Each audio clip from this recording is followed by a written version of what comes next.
Hello everyone, আমি পিয়া হাজার আর আপনাদের সঙ্গে নিয়ে এসেছি একটা দুঃখের ভিডিও। এটা কোনো রকম ব্লগ ভিডিও না। তো বন্ধুরা, আশা করছি আপনারা এই ভিডিওটা পুরো এন্ড অবধি দেখার চেষ্টা করবেন। আর আমাদের সঙ্গে রয়েছে এখানে ক্যান্ডেল জ্বলছে, আর সকলে আমরা স্মরণীয় ডক্টর মৌমিতা দেবনাথকে তার আত্মার কামনা করি। আর এইভাবে তাকে আমরা সকলে হারিয়েছি, সেটা আমরা কখনোই কেউ চাইনি। বাট আজকে আমরা সকলে সব পাড়ার একজোট হয়েছি, কারণ তার এইভাবে যারা মৃত্যুর পেছনে যারা দোষী, তাকে যেন কঠোরের উপরও কঠোর শাস্তি দেওয়ার জন্য আমরা সকলে আজকে পথে নেমেছি। তো এই যে বন্ধুরা, এখানে সকলে আমরা সব পাড়ার মহিলা, বড় ছোট বয়স্ক সব একসঙ্গে আমরা রয়েছি। তো এখানে সব দাদারা আমাদেরকে সব বুঝিয়ে দিয়েছেন। আর এই যে এখানে আমরা সকলে হাতে ক্যান্ডেল নিয়ে এবং ডক্টর মৌমিতার ছবি নিয়ে, যেটা আরজি কলের খুব দুর্ঘটনা ঘটে গেছে, মানে যেইভাবে তার মৃত্যু হয়েছে। আর তিনি একজন পেশায় ডক্টর। আমরা যদি এখন থেকে আমরা সাধারণ মানুষই যদি সেফটি নয়, তাহলে তিনি ডক্টররাও আজকাল যুগে আমাদের হসপিটালে যারা আমাদের দিনরাত চিকিৎসা করছে, সর্বক্ষণ আমরা তাদেরকে একটা ভগবানের মতন দেখি, যে এনারাই হচ্ছে আমাদের একটা মৃত মানুষকে এনারাই বাঁচাতে পারে। তো আজ যখন আমাদের সমাজে ডক্টরই যখন সেফটি নয়, তাহলে আমাদের মতন হাউসওয়াইফ বলুন বা আমাদের পথে ঘাটে সবসময় সব মেয়েরা তাহলে কীভাবে সেফটি থাকবে? তো সেই কারণে আমরা আমাদের সেফটির জন্যে, এবং তিনি তো চলে গেছেন, সে তো আর ফিরে আসবে না, আমরা সকলেই জানি। কিন্তু তার সঙ্গে যেইভাবে এই রকম টর্চার করে তার মৃত্যু যারা দায়ী, তারা যেন খুব তাড়াতাড়ি শাস্তি পায়, এই কামনাটা আমরা করি। এবং উই ওয়ান্ট জাস্টিস। আশা করছি আপনাদের এই ভিডিওটা পুরোটা দেখবেন। জাস্ট এইটুকু আপনাদের সঙ্গে শেয়ার করলাম, আর আপনারাও চাইবেন যেন তার বিচার খুব তাড়াতাড়ি হোক।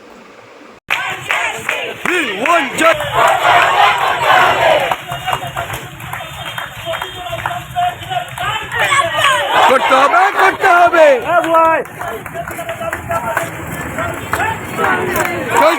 চলবে।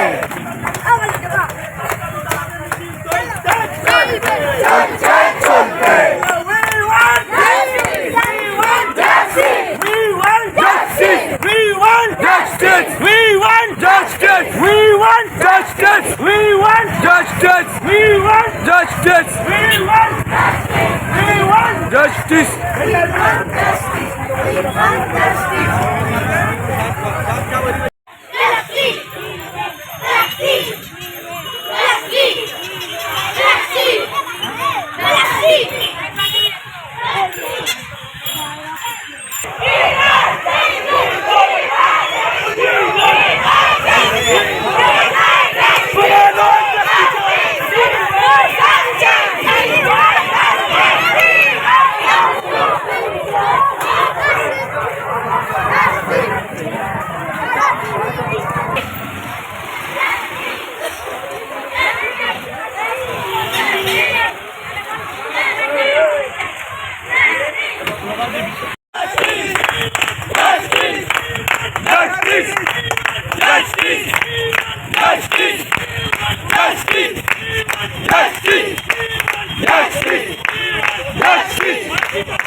বন্ধুরা, ভিডিওটা আমি এখানেই শেষ করলাম। আর আপনাদের আশা করছি পুরো ভিডিওটা দেখেছেন, আর আপনারাও সকলেই চাইবেন তার যেন একটা কঠোরের উপর কঠোর দোষীরা যেন শাস্তি পাক। আর এই যে আমাদের মাথার উপরে রয়েছে পতাকা, যেটা কালকে 15ই আগস্ট হয়েছে।